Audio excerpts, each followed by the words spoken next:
And then, okay. And then let me see if I could do it on, see, it will not let me do the live stream. So you have to do it. Okay.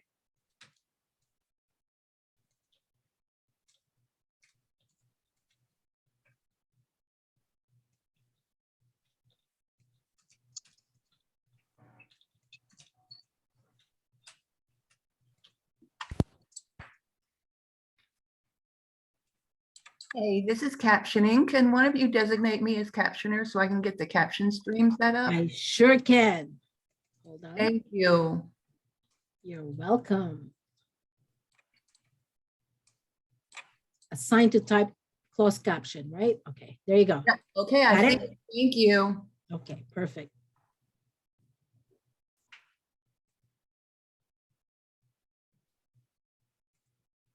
So did you find the live on Facebook, Anne, or no? I'm trying to find that now. I don't have that option since I'm not the host anymore. Oh my God, okay. But then it will not allow me. It's so weird. I know, I'm gonna make you as a host again. Make host. Okay. Okay, there you go. Yes. Okay. See if you find it.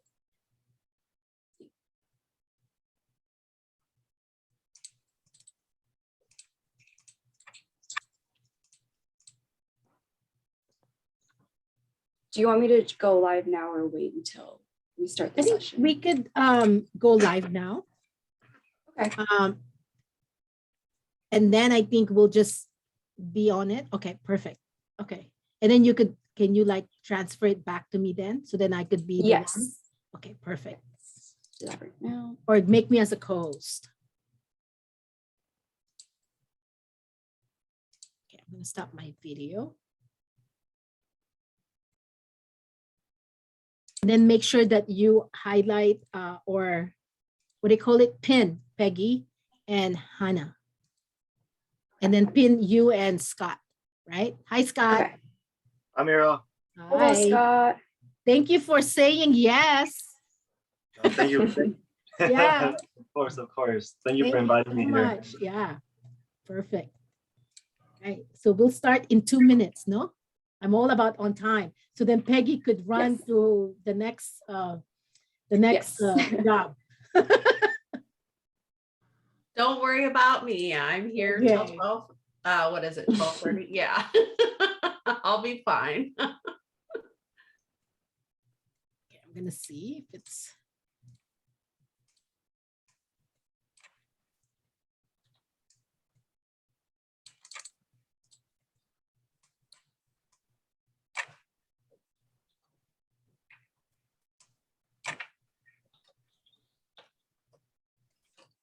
Also, just to let you know, Scott will be staying on, just Mira and I, for a post discussion, just to talk about what went well and all that stuff.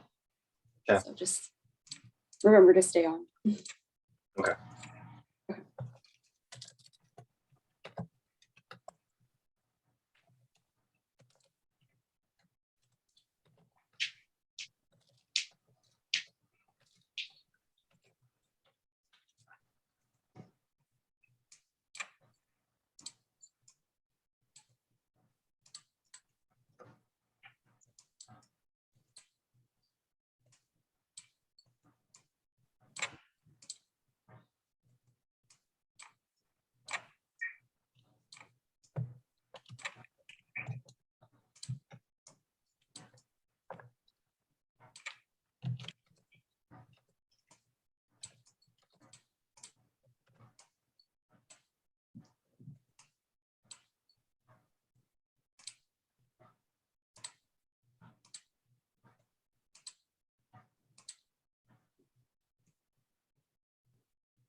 Okay, so it's 11 now. I'll give a minute or so, just in case anyone decides to come in.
All right, I'll go ahead and get started then.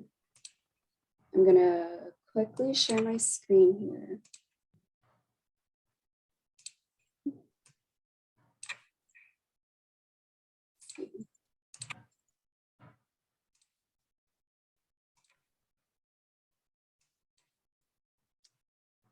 Mira, is there any way for you to give me screen sharing capabilities?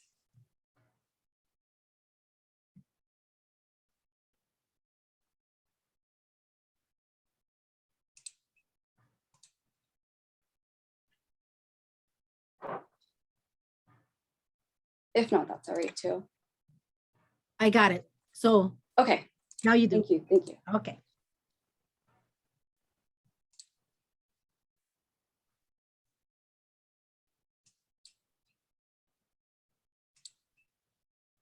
Okay.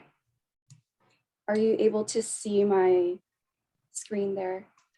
Yes. Okay, perfect. All right, so welcome everyone to the AAPI Identities Through Generations on the Vietnamese communities at in the Iowa population. So here with us today, I have Scott Nguyen. He is from Des Moines, Iowa, and he will be one of the panelists today that will be with me. And we'll be discussing a little bit about Vietnamese migration, the history of it, and also the impact it's left on the generations today, and also the generations that went through the migration as well. So before we go ahead and get started with the panel session, I'm gonna go ahead and introduce myself and welcome everybody in. So my name is Anne. I am the Community Outreach and Social Media Coordinator at Monsoon, and I am based at the Des Moines office. So for anyone there, you can go ahead and introduce yourself in the chat if you'd like. So you can just put your name, your org, or anything else you'd like us to know. For now, I'll go into the technical assistance. So we do have live captioning available today, as well as ASL interpretation. So they will be pinned to the screen for you to see and should be spotlighted for everyone. If you're unable to see the captions or the interpreter's video, there will be a bar at the very bottom. There will be a CC button, and that will be the closed captioning button where you will go ahead and click, and then that will show and pop up the live captioning. The ASL interpreters, if you are unable to see their video, although it should be spotlighted already, you can go ahead and click on the participants little logo at the very bottom of the screen, and then you can click on their name. Both of them will have ASL interpreter as the front part of their name. So you can go ahead and just click the 3 dots next to their video, scroll down, and then hit pin or spotlight video. And then you'll be able to see Peggy for the rest of the session. So we are going to be recording this on Facebook as well as, or going live on Facebook as well as recording. So if you would like to view this later, you can go ahead and view that on our Facebook page. But if you are uncomfortable with that, with being on camera, although I don't think anyone's going to be on camera today, you can go ahead and leave the session or turn off your cameras, although I think everyone's cameras is off, so that works out. I also want to mention that we do have an evaluation. Those will be automatically emailed out to everybody after the session is over, but I will also leave that in the chat before we end the session here today. So I will go ahead and get into community agreements here. Oh, didn't realize this animated itself. So, well, I guess before we go into the agreements, I'll just give a brief overview of what we'll be doing today. So we'll go through the introductions. I'll let Scott introduce himself, and then we went through the technical information. I'll go into the community agreements next, and then that's when we'll go into the panelists, as well as the history of Vietnamese migration, and then the Q&As for our panel. Okay. So for community agreements, these are just a few lists so that we're all on the same page and we can create a safe space for everybody here. So these are just a few of the points that I have written. We are organizing online, so we want to be present with each other and just respect one another's humanity within the digital space we've created today. So with that being said, there's zero tolerance for any hateful speech or actions against anyone here, including our panelists or attendees. We also encourage participants to engage. So although most of the session will be Scott and I talking through the Q&A, I would encourage anyone to leave any comments, leave any questions, or anything else that comes to mind that might pop up. All right. So now I'll give a quick little history lesson on Vietnamese migration. So before 1975, the Vietnamese population in the US was mostly wives and children of American servicemen or academics. It wasn't until the fall of Saigon that there was a mass migration of Vietnamese folks coming to the United States. So this started with the week before Saigon fell in April 30th of 1975. And 15,000 people left on scheduled flights, along with 80,000 additional people that were evacuated by air. The last group during this time that was fleeing from Vietnam was carried on US Navy ships during 1975 in the spring, and that was around 125,000 people that left South Vietnam. After that, there were about 5,000 people between 1976 and 1977 that arrived in the Philippines and Guam before being transferred to temporary housing, which was the US military camps. After the migration around the time of the fall of Saigon, there was also the Vietnamese boat people who fled by boat and ship between the years of 1978 through 1979, but it still continued on until the early 90s. And around 800,000 of them arrived safely in the United States, but around 200,000 to 400,000 were estimated to have died at sea because of really poor conditions, being malnourished, or pirates taking over the ship. Okay, so I will be kind of a part of the panel today since I am from the Vietnamese community here in Iowa. So yeah, and you probably already know a little bit about what I mentioned before, that I'm part of Monsoon, but I am from Boone, Iowa. I grew up there, although I was born in Cedar Rapids, Iowa.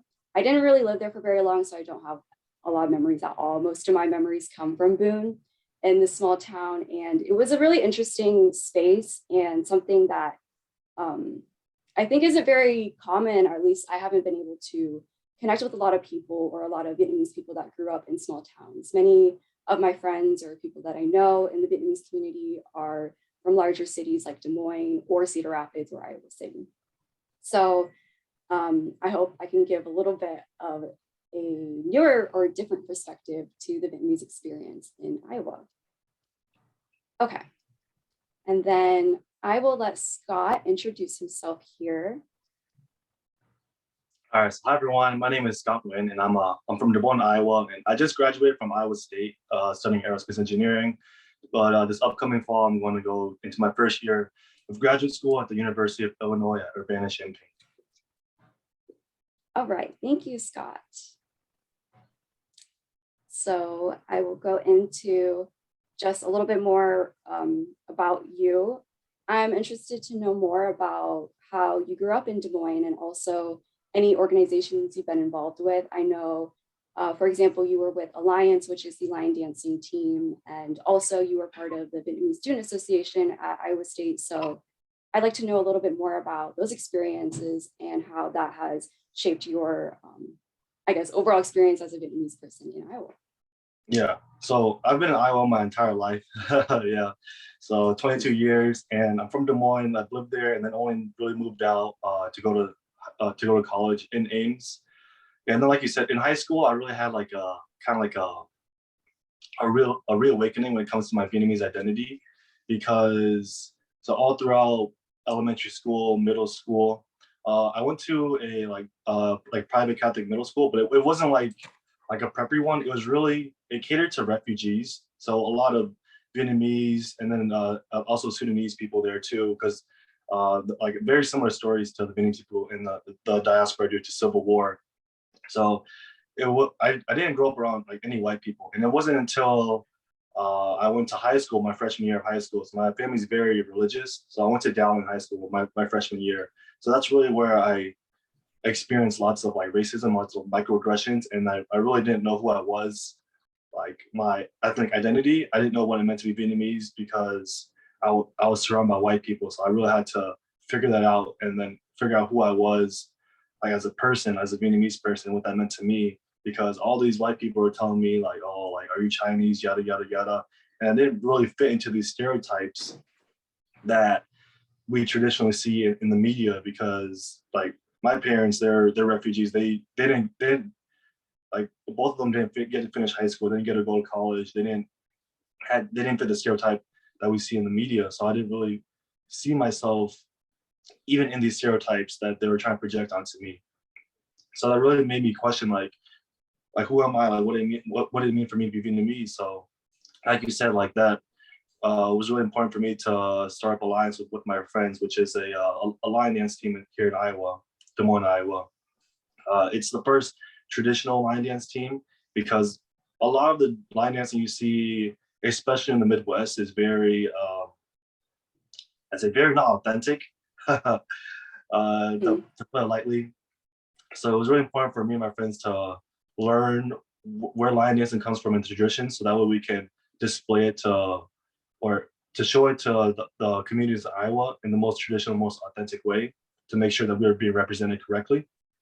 And then in college, I was also involved in the Vietnamese Student Association, and that really helped me to learn more about Vietnamese cooking. So I'm like, really, I love cooking, I love food, I love trying new foods. And it really was important for me to be able to spread that to the community of Iowa State, specifically the Vietnamese community. So things like food fundraisers, and then also just barbecues and potlucks where we come together and share our food. Well, thank you for saying all of that. I mean, I feel it's really interesting how many parallels we share, because I also grew up and went to school, a Catholic school that was all white people. So I felt many of the same things you're saying now, which was, I didn't really even know what it was to be Vietnamese. I didn't know what it was to even really be Asian, because I tried so hard to kind of like run away from that identity and kind of just try to assimilate, so that I wasn't always the butt of the joke, or always being called out for the weird food I would bring, or just the way my parents talk and things like that. So it really kind of built this environment, I guess, of shame of being Vietnamese. And so I think it's so powerful and so inspiring that you took the pain of being outed from your peers at a young age and wanting to learn more about Vietnamese culture and starting Alliance, the traditional line dance company, with your friends. So I'm really happy that you started this organization. I'm glad that it is a part of the Des Moines community as well. Okay. So now we'll get into kind of storytelling about our family and how they came to migrate into the US. So I'll let you go ahead and start if you'd like, Scott. Yeah. Okay. So I'll start with my mom's side of the family first. So my grandpa was a soldier in the South Vietnamese army. So a lot of them, like after the fall of Saigon, went to like re-educational camps, you know. So he was there for 11 years. So because of that, my family wasn't able. Yeah, my family wasn't able to leave, like with the other people to go to the U.S. So they just had to stay there. So my grandpa was there for 11 years, and during that time, like he would be able to like see my grandma and my family. And around the time that's when my mom was born too, and so since my grandpa was in jail for most of her early childhood, like when he was able to come out of jail, like she didn't even recognize like who he was at all. Wow. Yeah. And so after he got out of jail, they still continued to live in Vietnam for a little bit. And it wasn't until the early 90s when they were able to be sponsored to come over here to the United States. Re-education. I think in Vietnam they call them re-education camps, but they're more like detention camps if you look at it from the outside. Yeah, it's just like just to like just to make it seem like lesser than, or just like to re-educate them when it was really like a prison system. Yeah. So after they came over here in the early 90s, so my mom and then one of my aunts, they were 20 years old, so a little bit older, but they were able to like go to high school for like one semester at that time. So they got that experience. But my uncle wasn't able to. He was a little bit older, so he had to go to work right away. And then I had two other aunts that were younger, and they came here. They were young enough to go to middle school here, so or middle school and elementary school. So they're able to kind of assimilate better. But unfortunately, two of my other aunts, my older aunts, they weren't able to come over here because they already had families in Vietnam, so they couldn't leave them behind. They had husbands and kids already, so they had to stay back. And then, so when they came over here, they stayed at a apartment building, and that apartment building is very not safe. Lots of drugs and lots of violence there going on. And they would used to frequent this homeless shelter to go get food all the time too, like right by there. So then after that, our sponsors were able to like sell my grandparents their house, and then my sponsors moved to Texas. And then the apartment building that they used to stay in got demolished, so it's not there anymore. So they've been living at the same house ever since. So they still live there to this day. And then as for my dad, so my dad has lots of siblings too, but only 3 of them were able to make it at the same time. He's only like 11 at the time, and then his siblings were around the same age too, like around like the preteen age. So it was my dad, his older brother, and then his younger sister. So those 3 were the ones that were able to come here in, I'm trying to think, around 86, in the year 86, around that time. Again, they were able to, fortunately, be able to go on a plane to come over here. So their first stop was in Texas. So they all were in Texas. And then after that, they kind of all had to go their separate ways because their foster parents weren't able to like house or take care of all 3 of them at once. So they all went their separate ways in Iowa, like just small little towns in Iowa. And then it wasn't until around high school where they were able to come to Des Moines together, where they can all like see each other and be together again. And then after that, my dad became really good friends with my uncle from my mom's side. So because of that, he was able to meet my mom, and then they got married in like late 90s, and I was born in 2000. And then we're here today talking about how my family came into the US. Well, that's really interesting. I mean, I think you were the first person I ever met that had parents that went to high school here in the US. So I'm wondering if you have any idea of what their experience was like, or what they felt like being in a brand new country, not knowing the language yet, and then having to go to high school when they are much older than the students there. Do you know, have you talked to them about that, or know anything about, how would you say they felt being in that environment? I think for my mom and my aunt, like since they're only able to go to high school for like a semester, they were just confused, honestly. So they're just kind of just going with the flow, because I mean, like you said, they just got off the plane, like they don't know any English, they don't know anything about the culture here, so they kind of just like wandered around, for that semester. But then my dad, he was able to like get his all 4 years. He went to Roosevelt High School. So okay. Yeah, and he was pretty involved. He did wrestling there too. Wow. Yeah, I think the hardest part for him was just the learning, because he came here when he was 11, so it's like, and then all of his life he wasn't able to get an education in Vietnam because of the war, because he just had to like work or just survive. Like survival was the main priority there, and then coming over here, it's like you're still trying to survive, but in a different way. You're not trying to like outrun the communists, or like just trying to make ends meet. But here you're just trying to have food on the table, and you have a roof over your head, but you're trying to survive by assimilating, by learning the culture, and then by finding a job, trying to fit in. So the hardest thing for him was trying to just learn in school. So he wasn't able to be like successful academically, and that's understandable, because that language barrier was very hard to learn. But he was able to still be like involved, like the wrestling, and then also be able to make friends with a whole bunch of people, honestly, like more than just Vietnamese people. So That's specifically, specifically like Mexican people, because we grew up in Marshalltown for a little bit too. So, and Marshalltown's like very, very big Mexican population there. So he was able to make some friends there, and then also make a lot of friends at Roosevelt. And then just even growing up, he's always made friends with like non-Vietnamese people, like specifically like Sudanese people, Somalian people, Mexican people. There's a very big range of people, and I feel that's just because of like where he grew up. There wasn't that many Vietnamese people like him, so he just had to like be friends with everyone else, you know, I guess. But I'm really grateful for that. It's nice seeing a whole bunch of people from diverse backgrounds and getting to meet them. So I feel that's like why I'm the way that I am.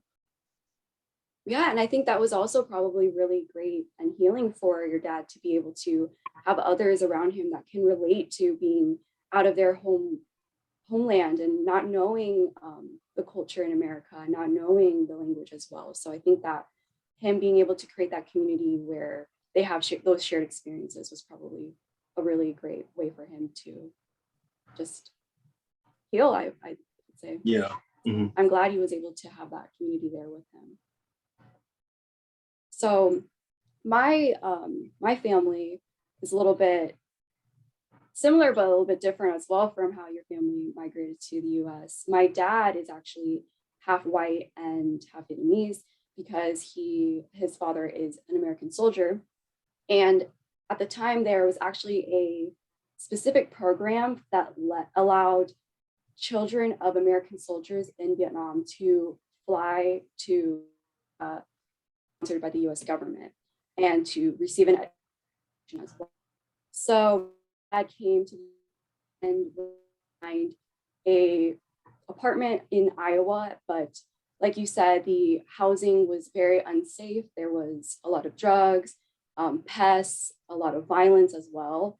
And my dad said that it was just really normal that all his friends were ending up in these more dangerous neighborhoods. So I can relate with you there, or can relate to that side of your family story. And I just remember my dad telling me his story of growing up in that area. And he would say that all day and all night, all he could hear was just people yelling in the apartment, yelling outside, and people just selling drugs outside as well. And that, I think, is probably just really shocking to see, especially when you're by yourself and you don't really have anyone else that you feel like you feel safe to go to for comfort. So with him, he then went on to go to University of Iowa and then got his bachelor's degree. Then from there, he went to Iowa State University in hopes to receive his master's, but wasn't able to because of me. And I came into the picture unexpected, and they were both young. I think my mom was 21 when she had me, and my dad was about 25. So that was a quick change of plans for them, I'm sure. And with my mom, on the other hand, her story of coming to the United States was that she was sponsored, and her dad specifically, he was sponsored, and that went on to the rest of the family to go to the United States by the Catholic Church. And so they sent them to San Diego, and my grandparents have been there ever since. My mom, after being in San Diego, she was able to get I believe at the time they were doing a program for Vietnamese refugees to learn how to do the nail trade. There you go. And so after my mom learned the skills, she decided to go to Iowa since her friend had called and said that she could get a job there. And after my mom had gotten a job, she realized that she didn't want to have to rely on another person for an income or a schedule. And she wanted to open up her own business. And she wanted to go to a small town because it would allow her to be in a safe place where she doesn't have to worry about competition and doesn't have to worry about a large clientele that she can't handle. So that's why my family ended up moving to Boone, Iowa, that small town. And we were the first nail salon in that town, really. And from there, it was really interesting because being in a small town, everybody knows everyone. So just being out and about, people would know me because of my mother, and they would ask me about my mom. And even to this day, I still have people coming up to me and telling me how big I am now, and they can't believe how much I've grown. And it's just so interesting to have like a community kind of know me, but I don't really know them as well because I was so young. I didn't know much other than just running around the nail salon, I guess. But because of that, I think, I don't know if your mom or your parents might relate to this, being sponsored by the Catholic Church was a really big reason for my mom to be so spiritual and invested in religion, because I assume that was her way to heal and kind of get comfort in a place where everything was just so unfamiliar and unsure. So I wonder if your mom or anyone else has kind of that relationship as well with Yeah, my mom is, religion. yeah, like my mom's side of the family, they're a very, very religious, like to the point like I remember when I was a kid, I used to like I wanted to be a priest too when I was a kid because that's how religious my family was. So just like, but then eventually I kind of grew out of that phase. But yeah, like my family we would like pray the rosary every single night, and then obviously go to church like every week, and then on the big holidays also go to church. You know, I was also an altar boy too. So my Mhm. family was super religious. I feel like I really agree with like you said, having that like using religion or specifically Catholicism as like a tool to heal from like, all the trauma from like leaving your homeland and coming Mhm. up here to a new place. I really feel that's why a lot of the Vietnamese community, like specifically the Catholic Vietnamese community, are very invested into their religion because that's back then that's all they had. So that's really like ties them down to their home and then also ties them down to their healing as well. Yes, I agree, definitely. And I think that's a really big theme for a lot of Vietnamese people, and even Vietnamese people in Iowa here. We have a really large Vietnamese Catholic church, and they host several programs. I know that there's the, I only know how to say it in Vietnamese, but do you know what the English word is for the church group? Kind of like the Boy Scout, Girl Scout program that they have. Vietnamese Eucharistic Youth Movement. That is what it's called. Yeah, it's Mhm. basically like Ann said, like basically like Catholic, Boy Girl Scouts, you know, or you know like youth scouts, let's say, you know, a youth group for Catholic Viets that go to church. Yes. And so I think with Vietnamese people, there's a lot of religious connection. They're either in Buddhism and Catholicism are the two biggest religions, I'd say. And I see even so many churches and temples sorry, dedicated just to the Vietnamese population. And with the Eucharistic group, I know my mom and my family members in San Diego will actually drive several hours just to go to the national or the annual national gathering that they have. And so I think that is really a way that kind of connects all of us in some way, because we know so many people from other states because of this. And I'm sure that it has been a way for them to meet others that share that experience that they don't really get to relate to a lot. And especially with my family, because in Boone, Iowa, there's definitely no other Asian family, and let alone Vietnamese families that they could relate to. Okay, so I will go into the next one, which is, what does it mean to have a home on both sides of the globe? Would you like to start, or I can as well? I'll have I you don't want to start. always have you. Yeah. Okay.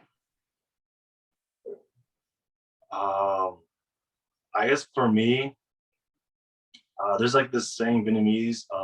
It's a like old proverb. They make you learn it like all the time. It's uống nước nhớ nguồn, and that just means when you drink the water, remember its source. So uống nước, drink water, nhớ nguồn, remember the source. So that's like the literal translation for it. So for me, home is, I mean, that's where I'm at right now. Like I'm in my house, my childhood home in Des Moines, Iowa right now. So that's what it means for me to be home. But also, I still have to remember where I come from, because like the reason why I'm here is because of my parents and my families, and they come from Vietnam. And like, so my mom's from a city called 𝐕𝐈𝐄𝐄, and then my dad is from a city or a place called Phu Yên. And because of that I really understand why my parents like the certain foods that they like. So for me, like food is a really big thing into understanding people and understand and just having that connection with people. So that's how I like to connect with my parents, is through food, because I can speak Vietnamese, but just not very well, and I can't express my feelings and emotions as well as I can in English in Vietnamese. So for me to express that is with food. So like that's why my dad, he's a really big seafood guy, and that's just because where he's from, he's like literally like a 5-minute walk away from the beach. So he would tell me that when he was a kid, he would just go to the beach and he would just go around and like pluck crabs like from the sand and take them home to eat. And then for my mom, she would tell me about stories about her childhood when she was able to go to school. Like she would go with her sister through this little alleyway, and then to get this dessert called 𝐂𝐎𝐿. There's many different kinds, but her favorite is 𝐂𝐎𝐿, which is kind of a bean like sweet custard type of thing. Not custard, but a bean. Let's say kind of like a soup, but a sweet soup. I would say it's kind of hard to describe, but yeah. So for me, having that home on both sides of the globe is knowing where your home is here in the US, and then what that means to you, so all your memories here, but also understanding where your parents come from and why you're here is because they had to flee their homes to make sure that they can have a better life so you can have a better life. That was very beautifully said. And also in the chat, someone asked if you could share the saying again. It's very beautiful. Yeah, Nguyen. I wish I could type it out now. I guess if you Google like Vietnamese, drink water, remember the source proverb. I would Google that. Gotcha. And it's like a whole little song too that like parents would sing to their kids. That's so interesting. I thought this is the first time I've ever heard that proverb, but it is a very beautiful one. So thank you for sharing that. For me, much like you, when I think of home, although I do immediately think of childhood because that's where we have our first sense of home. And I think especially for our parents, when they are remembering home and they miss home, my family was drawn to food to remember home. And so they would make an effort to, or at least my mother, she would make an effort to grow her own garden so that she could have the herbs that you couldn't get at the grocery store.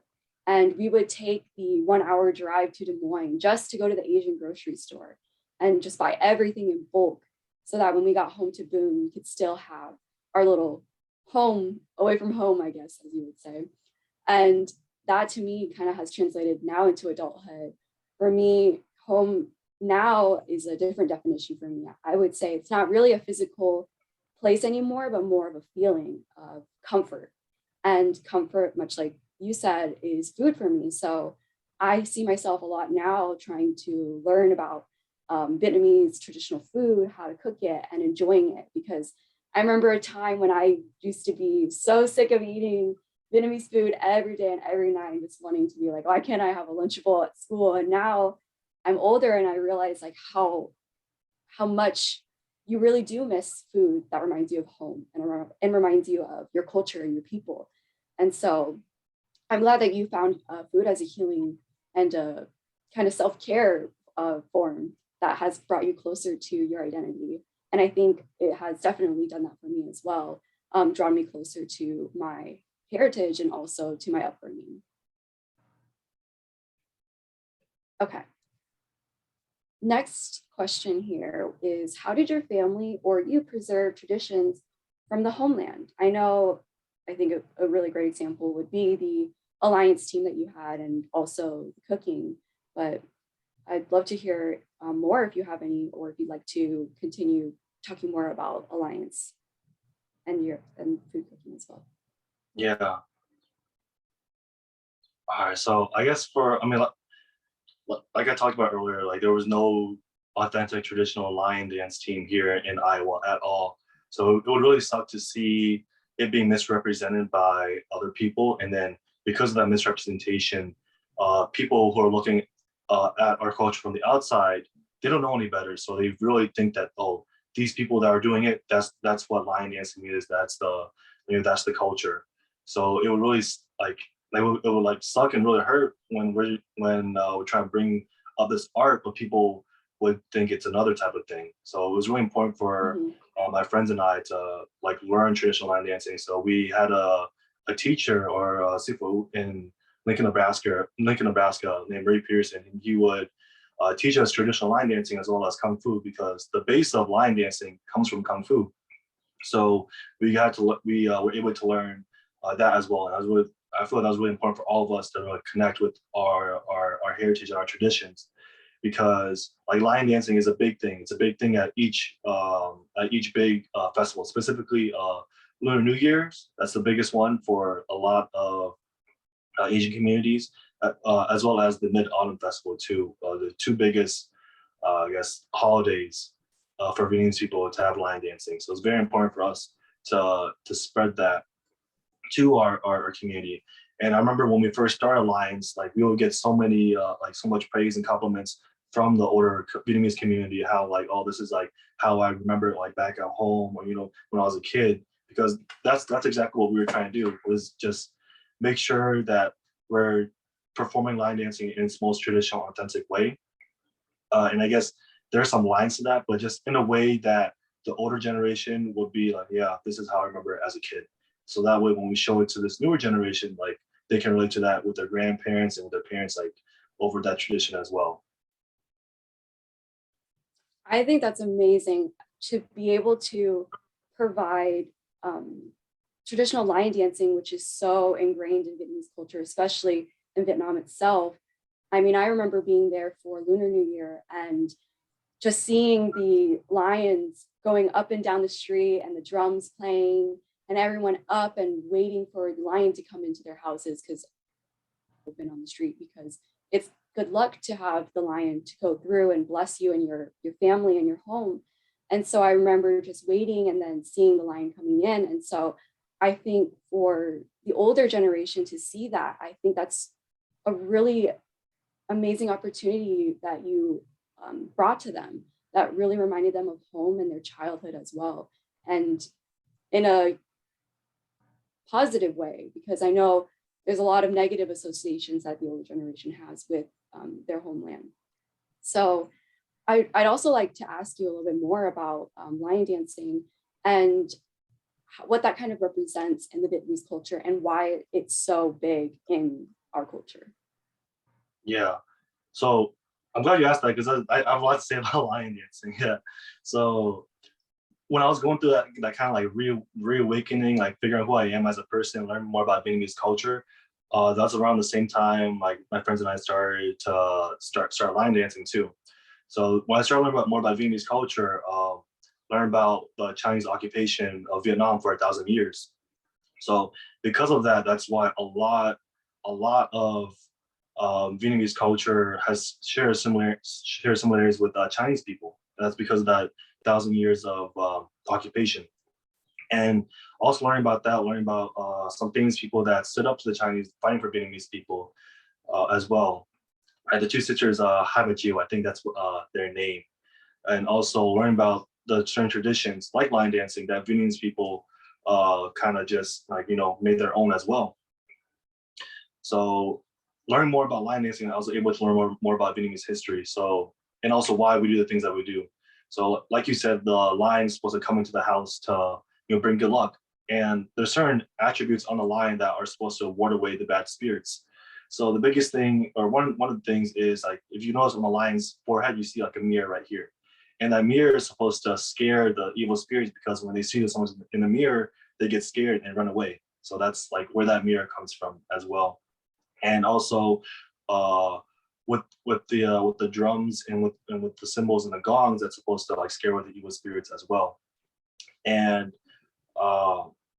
with that, I also learned that with the drums, it used to be used in war as well, to be able to scare the elephants, because elephants were also used in war in Southeast Asia. So they would try to use the drums, and also getting these lion costumes. That's another theory about where lion dancing comes from, because since people were using elephants in war, they would try to scare the elephants with these lion costumes, because the elephants were scared of the lions. So they would play these drums and have these lion costumes to scare away the elephants as well in war. That's awesome. I'm happy to hear the history because it's not often that you do get to hear that history. So thank you for sharing. For me, my family, the main source of preserving tradition, I would say, was really through food. We cooked, or not we, I definitely was not in the kitchen. My mother and father were, and they cooked everything from just the soup dishes that you would eat with vegetables to frying fish and catching it fresh as well. And being able to share that and for them to show me that, because without them, I would never have been able to have access to food like that. And through them, I learned how much work it really takes to create these dishes.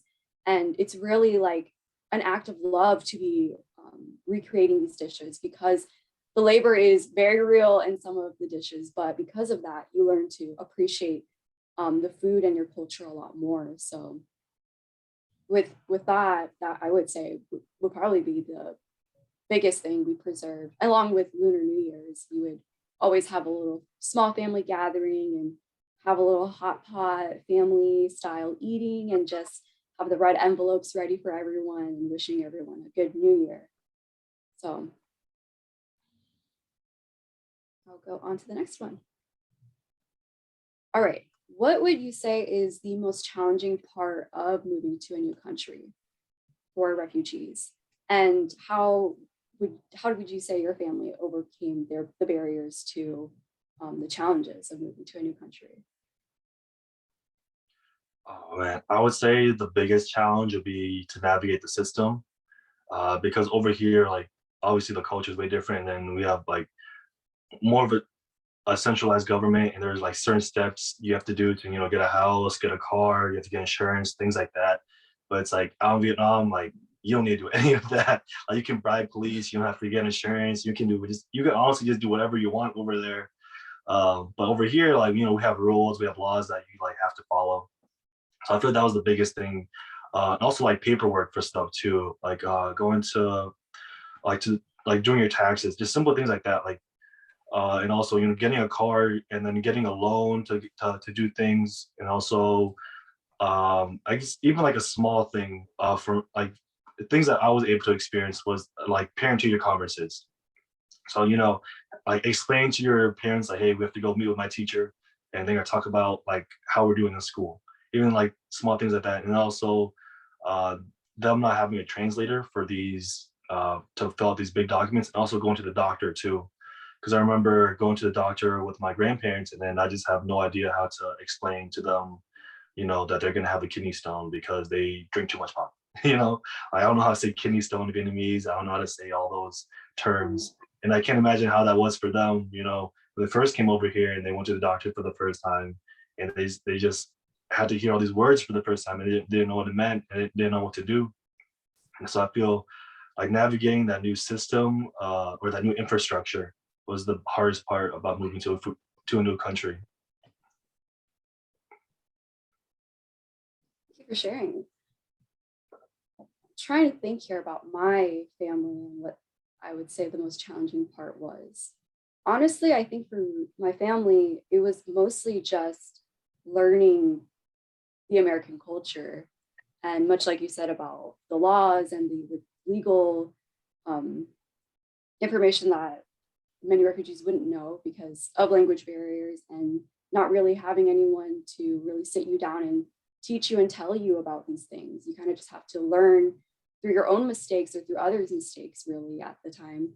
But especially in Boone, Iowa, it's a very predominantly white town. And because of that, you don't see any representation for yourself. And I think that was a really big struggle for my parents and myself and my siblings, I'm sure, when you don't see any familiar faces that look like you or anyone really that can relate to who you are truly and at your most authentic self. And so for my mom and my dad, they're both very outgoing people. And I think it was a very big struggle for them to not really have a community in the sense of really understanding the authentic versions of themselves and understanding the trauma of moving to a new country and not knowing anyone or anything of the culture there. And for that reason, I think it was just really hard for them to connect and really feel like they were at home, because I think there was always this animosity of not really feeling like you belonged in the area you were in. And that definitely followed to me as a kid growing up in Boone as well. And for my family, we overcame this, or I don't want to say overcame, but we were able to, I would say, work on this or cope with it through bonding with other Vietnamese people from other towns. So I know we had friends from Perry, and they have a meat packing factory there, which is where a lot of refugees end up working at. And a lot of my family friends in the Vietnamese community also worked at this meat packaging plant. And for that reason, we would always go there almost every weekend just to hang out, sing, karaoke, eat food, that type of stuff. And I think that was their way of overcoming the challenge of belonging. Okay, so that brings us to the next question, which is, how have you seen migration impacting refugees, and what barriers make it hard for healing? Oh man, let me think.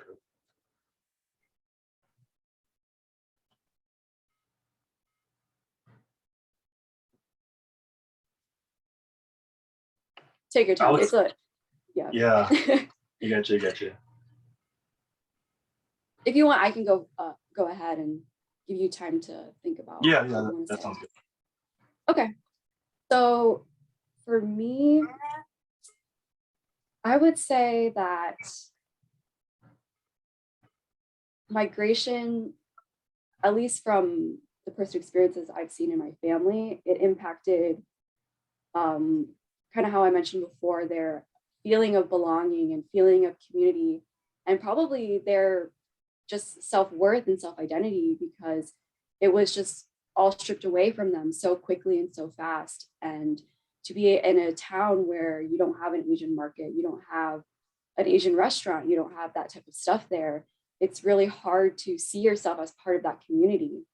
And in that sense, I think that impacts or can be relatable to other refugees, not just in small towns, but in bigger cities as well, because at the end of the day, it's so different from how they grew up and what it was like when they lived in Vietnam. So as I see now, a lot of the impact long-term is, I think, this kind of sense of never really feeling like you belong, and never really feeling like you can connect with others without feeling like you're going to be hurt, or without wanting to protect yourself first, because of that kind of fight or flight mentality that you have to have when you're dealing with war conflict and dealing with having to flee your country and not knowing if the next time you're going to see your childhood friends and all that. And I think that is a barrier for healing for refugees, is being scared of vulnerability. And also just, of course, language barriers, because they don't have the privilege of being able to just go to a doctor and talk about mental health, or go to a therapist and talk about mental health. I know for me, my friends have talked about getting a Vietnamese therapist and wanting to help or aid their parents and family in healing, but it's oftentimes hard to even find that. And on top of that, there's also this kind of stigma, I would say, and Vietnamese communities, and also in the greater Asian communities, about mental health and it being a subject you don't really talk about, because you don't want to seem weak. You don't want to seem like the person people can pick on, or the person that people know you are the one to go to if they know they want to get something out of you. And for that reason, I think they hide away a lot of their feelings and emotions, and they see vulnerability as a weakness, I would say. And that really makes it hard for them to understand how important it is to be vulnerable, to heal. Yeah, I agree with a lot about the things that you said. I also feel like one of the biggest things that makes it tough for them when they come to the United States is like that instant cut from their homeland. Like there was no transition. Just if they hop in the plane, they hop in the boat, and they just have to leave. And because of that, that's especially for like our parents' generation, they're not able to pass on the same traditions and then the same things that our grandparents, their parents gave to them, like that show that they had. So I feel like that's why a lot of people our generation don't know like that proverb I told you earlier. Like my parents never told me that. I found that on my own, and I just feel like that's just because they never had the time to think about how they were going to raise their kids about because they just didn't think about that because they have never had time to think about that because their main focus is survival. Like, oh, how am I going to provide for my family? How am I going to provide for my kid? And not, oh, like what lullaby am I going to sing them tonight? Like, am I able to put food on the table? Am I able to pay the bills? Like that was my main priority. And I feel like you said, but what makes it so hard to heal is that definitely that mental health stigma. Because even now, like I feel like most Vietnamese, the Vietnamese diaspora here are in a better spot than they were like, when they first came over here like 10, 20 years ago, right? But still, they're still stuck in that same mindset because that mindset's all they know, especially coming out of the war. Like their main mindset is survival. And the only thing that could help you survive back then was, you don't have time to process your emotions. You don't have time to feel sad. You don't have time to feel bad for yourself and to feel your emotions. So you just have to like lock it away and not deal with it because that's the only thing that could get you out of the situation at the time. Since that's so ingrained in their mind, I feel like that's what makes it so hard for them to heal now because, like you said, they don't want to be seen as be vulnerable because being vulnerable is associated with being weak. Yeah, I think you bring up a really great point about how when you're in this mindset of just having to immediately move and can't really think about else other than to get out, I have to go to this new country, I have to figure out how I'm going to provide for myself, for my family, and that kind of creates this, like you said, how you can't share those parables and those myths and those kind of folk stories that you would hear as a kid. You don't get the bedtime stories or the lullabies and stuff because as a refugee, you don't have really the time or the mental capacity to be able to get into that mindset again because you're so focused on survival still. And I think that is a way that it's impacted future generations, and I'm sure them as well, because I think it's a really big thing of a culture to pass down stories and pass down these kinds of proverbs and also folk stories. So it's really interesting that you bring up that point. Okay, so this is a quote that I'll just quickly read, and this is from Refugee Week in UK. They organize their National Refugee Week, and they are the largest organization in the UK to host this event. So this is a quote from them saying, "Healing means recovering from a painful experience or situation so that we can continue to live. No one understands this better than those who have lost their homes and had to build new lives from scratch. We have much to learn from refugees about holding on to hope when going on seems impossible, as well as about how art, creativity, and community can help us to heal."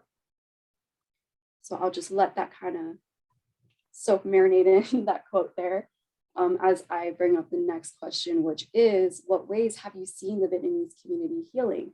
And going off of that, how can we take a positive role in healing our community's trauma? Again, I'll let you kind of just say, because this is a big question, and I'm sure you have a lot to say and a lot to bring up. So yeah, take your time. I think Demir said something in the chat earlier too. I think she brought something up. Let me see here. Sorry, when I'm sharing my screen, the chat gets a little hidden.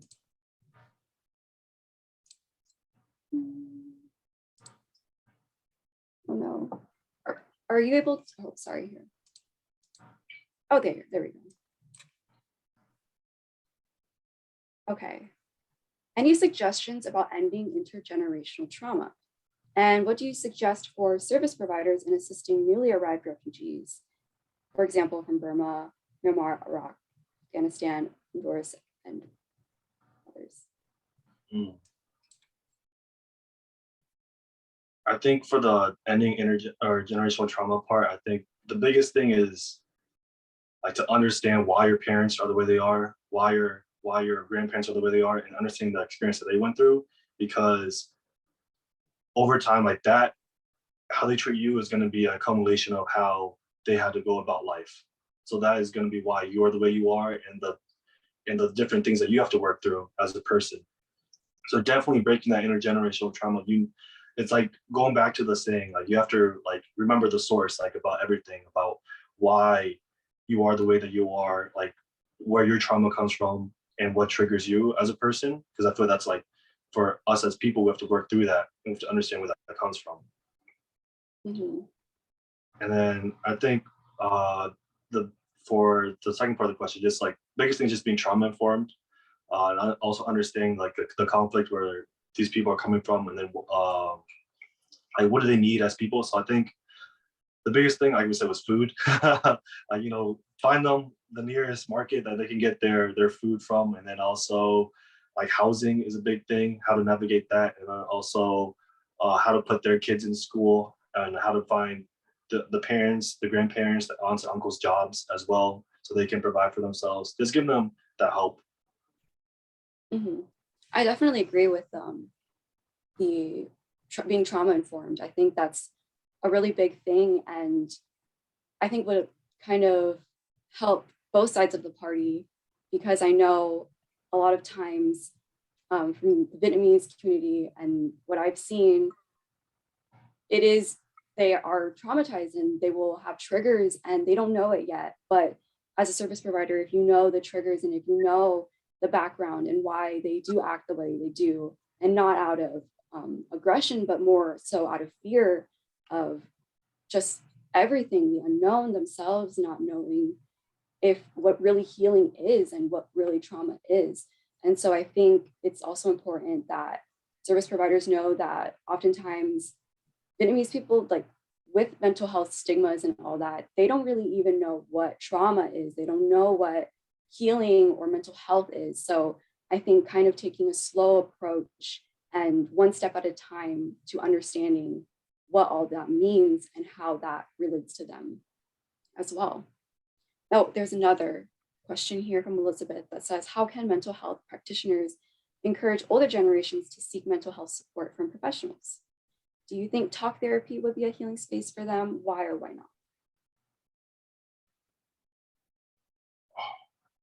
That's tough. I feel like some people in the older generation are just so stuck in their ways that it's gonna be very hard to pull them out that hole, because that hole is all they've ever known. Mm-hmm.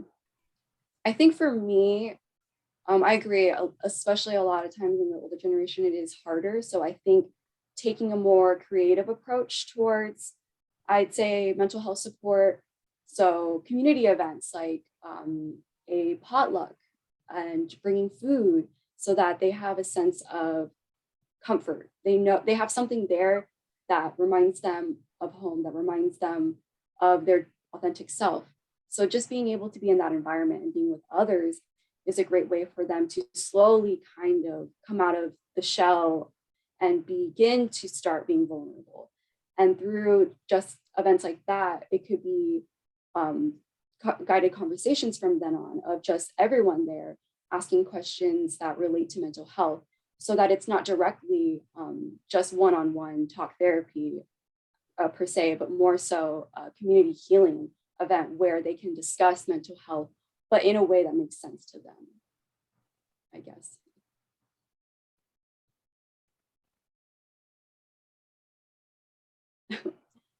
Mira said yes to community healing. Yes, I think that is really, really big, especially for older generations, because for me, when ways I would see the Vietnamese community healing is for families to actually come out and enjoy events like Lunar New Year, celebrations like that, that remind the older generation of their childhood and a time where there was happiness in their lives, and being able to pass that down to their children and the next generation, I'm sure is a really beautiful thing for them to see. And like you mentioned with line dancing, being able to provide that opportunity for the older generation to experience something that they haven't been able to in so long, that is, I would say, a form of community healing. And being able to have those events where people can come together and gather and see those around them, see the people that share experiences with them, see people that look like them, knowing that they've gone through this event as a collective and they have people they can lean on, but obviously through time and with patience. But it's always that first step is just getting them to be in a space that provides them comfort and positivity, I would say. Mhm. So how would you say we could take a positive role in healing community trauma? I think I guess especially for us as first generation children of refugees, how do you think we can take part in that community healing?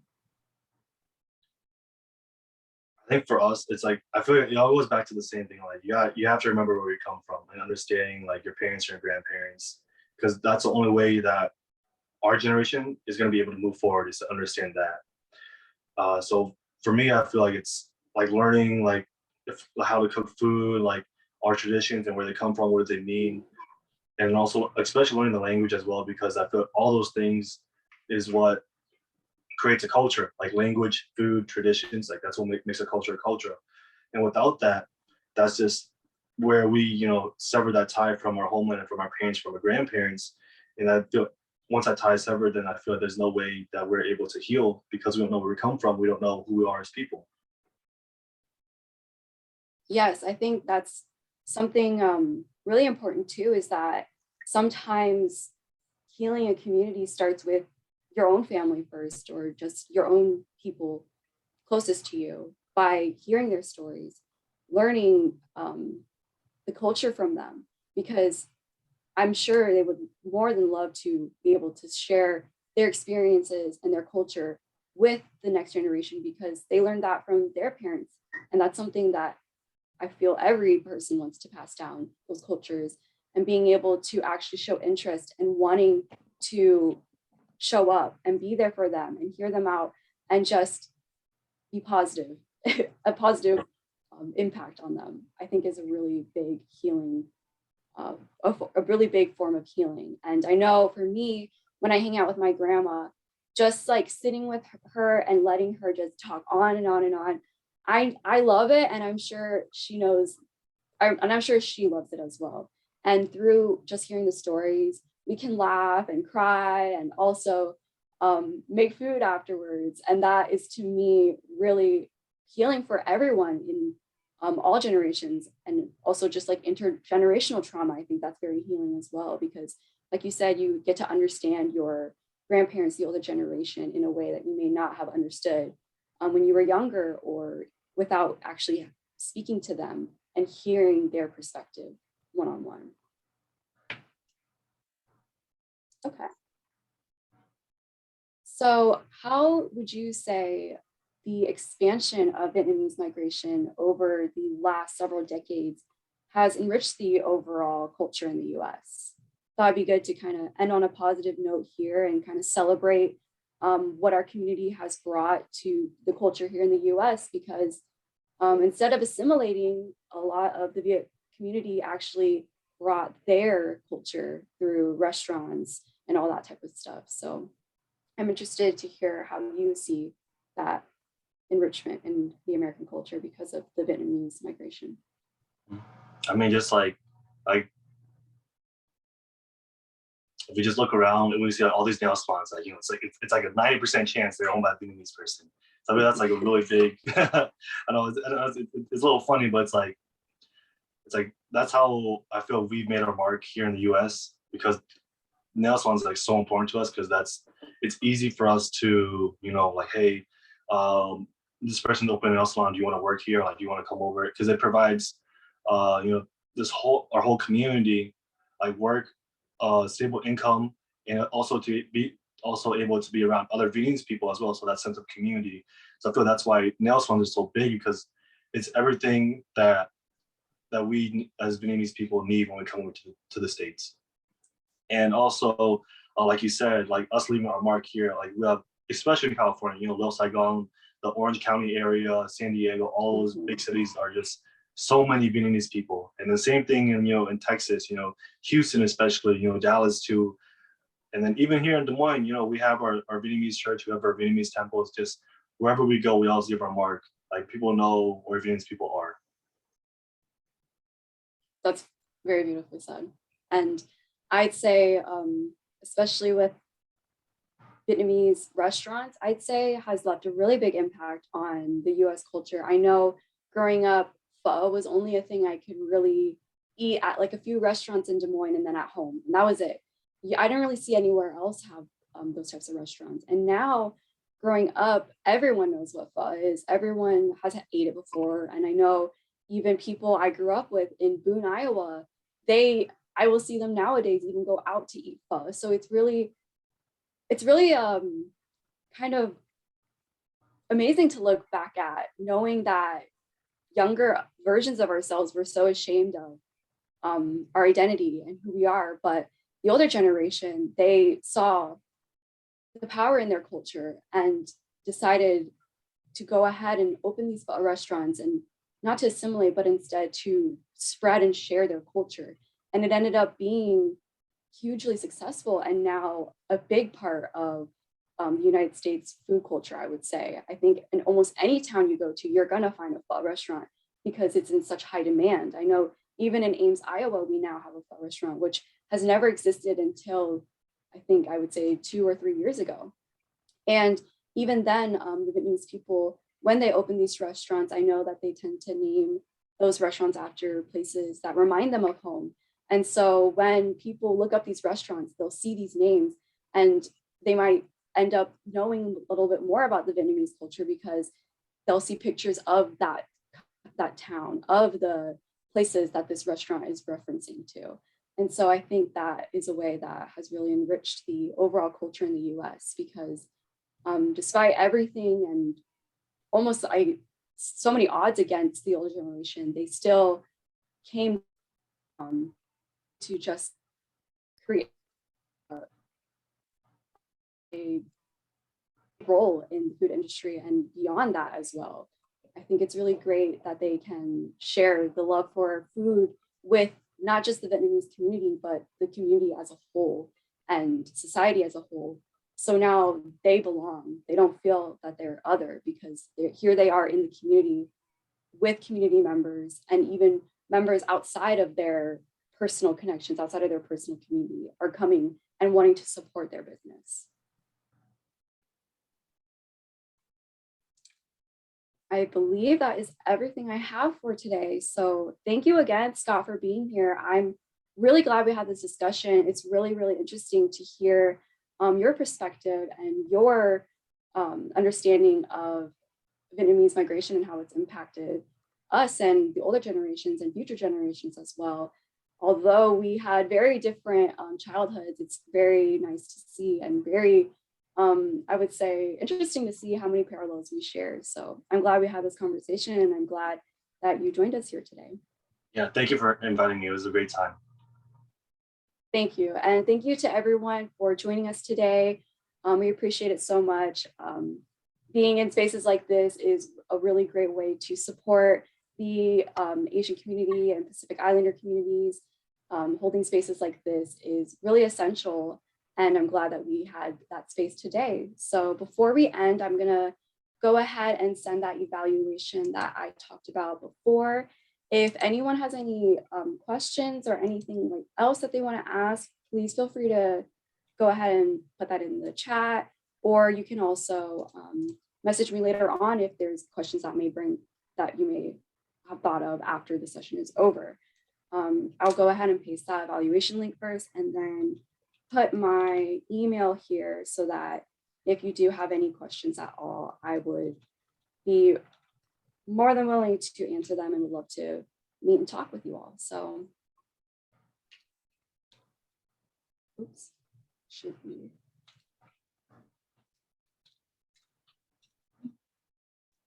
Okay,